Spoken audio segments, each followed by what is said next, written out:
Now, what I'm going to do now is tell you just a few court decisions and things I've pulled out that are just little things that I take as signs that the tide has changed. My belief is that the worst is over. That this last election, not only the Democrats coming in, but the medical marijuana passing in all these states, everything, I believe that the tide is starting to swing back. And I look at these court decisions I want to tell you about as signs of that. And I hope that's right, because otherwise these are the last holdouts of the liberals from the 60s being swamped in the wave of conservative litigation. So think the best, I think. State of Louisiana, the great state of Louisiana, passed a law that said every elected official in the state had to undergo random drug testing as a condition of being elected. 10% each year would be tested at random. And one of them sued, and the judge threw it out. Now, the governor of the state came and testified, and he said, you know, elected officials make very important decisions. You don't want them making those decisions on drugs. And what's more, the drug companies, the corporations that make these drug tests are all counting on this money. And the lawyer, the lawyer said such a fabulous thing. I'm just hoping when I get to be a lawyer that I can say something this fabulous. Whoa, where'd he go? Well, see, now he just said it off the cuff. So I'm trying to quote him. He said, Governor, you didn't take an oath of office to defend the corporations. You took an oath of office to defend the Constitution. And the judge went for that, and he threw the law out. And that's the second one of these drug testing laws that has been thrown out. There's one in the state of Georgia. They're slow in the South to pick up on this idea of freedom. And, but that means that even the courts are recognizing a limit to this. Now, they just finished a study in a place called Le Moyne College of companies, high-tech companies that had instituted drug testing. One of the reasons they do it, in fact, the main justification is that they'll get better productivity if their employees aren't stoned. So they checked these 63 companies, and guess what they found out? Every company, when they instituted drug testing, productivity diminished.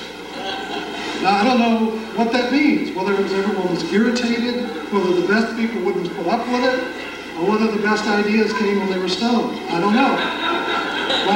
But you can't get away from the fact that the drug testing is injuring these companies, that the drug testing of employees is bad for the national economy.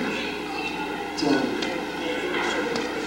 now in Hawaii, they got all freaked out about Oklahoma City. And they said, anyone comes into a building that the federal government owns, we're going to search it, because we don't want them coming in there with explosives and blowing us up, like they blew up in Oklahoma City. And that's it's a little sort of paranoid, but it's a reasonable thought. And they're allowed to do a certain amount of this kind of searching, like at the airport. They're allowed to check and see if you have a bomb before you get on the plane. Same thing with the courthouses and everything. They can check and see if you have a bomb. The problem with these kind of searches, they're called administrative searches because they don't have warrants, and they don't have any particular cause to search one person over another. The problem with them is that they start thinking, God, we're searching for explosives. I got an idea, let's look for drugs too. Yeah, while we're looking for stuff, let's just look for anything. And that turns out to be illegal. But it also turns out to be always what happens. So what happened in this case was a woman went to the Social Security office to get a replacement Social Security card. And she walked in, and the guard grabbed her fanny pack and started ripping through it and searching for it, and he found drugs. And she went in and said, went to court and said, you can't do this. I'm just going to get a Social Security card. Why is this guy going through all my possessions? And the court looked at it and they said, yeah, why is this guy going through all your possessions? Now, this is the Ninth Circuit of the U.S. courts here, the circuit that we're in, so this is law for our area of the United States, but not for the whole United States, this decision. They said, there is no justification whatever for searching for alcohol, drugs, or gambling implements, which is what they said they were looking for, just because somebody walks in a building. You just can't do it. It's illegal. These searches are out. Don't come back. So I thought that was kind of nice. In Murrieta, California, which is down south, they put in a zero tolerance program in the school, the high school. And the way the zero tolerance worked is if you found you with drugs, they kicked you out at the end. Just, zero tolerance. And so they caught this kid, I think his name was Michael, smoking dope on the school grounds. And he threw him out. And his parents sued. They said, you can't do that. You're taking our money. You have to educate our son. What's going on? And the judge looked at it and he said, and I guess their lawyer said, by the way, have you read the education code of the state of California? It says you can't do that. It says if you have a problem with the child that you need to try and work it out and everything. The idea with schools is that you educate the children and you help them grow up and you teach them good values and all that. You don't just dump them out because it suits your ideological purposes. And the judge looked at that and he said, that's absolutely right. And now a number of schools have had to change their zero tolerance policies, and a bunch of students who've been kicked out are suing, and they're going to get back into school.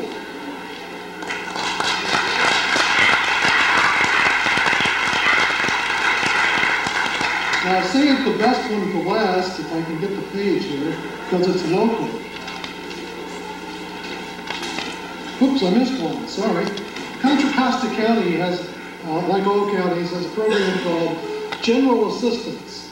If you just flat ask out money, you can go to the county and they will give you a pittance, sort of a loan. I mean, in this county it was $300 a month. Imagine trying to live on $300 a month and you see what this money comes. I mean, this is money when you can't even get welfare. But they said before you got it, you had to take a written test that was this is a wonderful name, a substance abuse subtle screening inventory. And they asked questions like, do you believe in the Bible? And if you answered the questions the wrong way, you had to take a 6-month substance abuse course as a condition of getting the money. And so, of course, people looked at the questions, well, what's this got to do with my getting general assistance, and what's it got to do with drugs?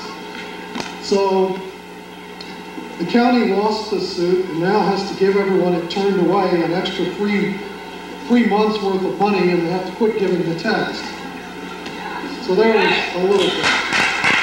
Okay. Now we're going to Laytonville, California. Does everyone know where Laytonville is? Yeah. Yeah. And in Laytonville, California, there is a court. We used to have, well, we have a court here in Garberville, but they cut it back. But Laytonville still has that court. They have a judge, and his name is Judge Orr. And the cops came and seized medical marijuana from these people. And they went to the judge and said, we want our medical marijuana back. And the judge said, yeah. He told the Mendocino County Police, give them back the marijuana. And the assistant district attorney, O'Reilly, I believe his name is, said, we can't do that. That makes the officer who gives the drugs back a federal criminal, a drug pusher. This would be a horrible thing and cannot be possibly allowed to happen, so I'm not going to do it.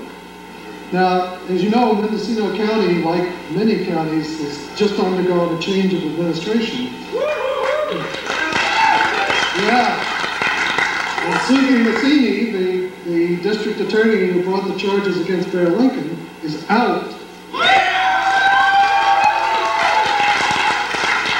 So, and we're looking forward to more sensible decisions from the new district attorney, and I hope one of the things the new district attorney does is evaluate Michael O'Reilly and his theories about medical marijuana. At any rate, this went to the appeals court, and the appeals court said, give them back the marijuana. And then they went to the California Supreme Court, and the California Supreme Court said, we don't want to hear about it, just give them back the marijuana. And that's where that is. Now that case was one of the last cases that a wonderful attorney here in Redway took. Her name was Hannah Nelson. And this is really a wonderful end to that part of her career.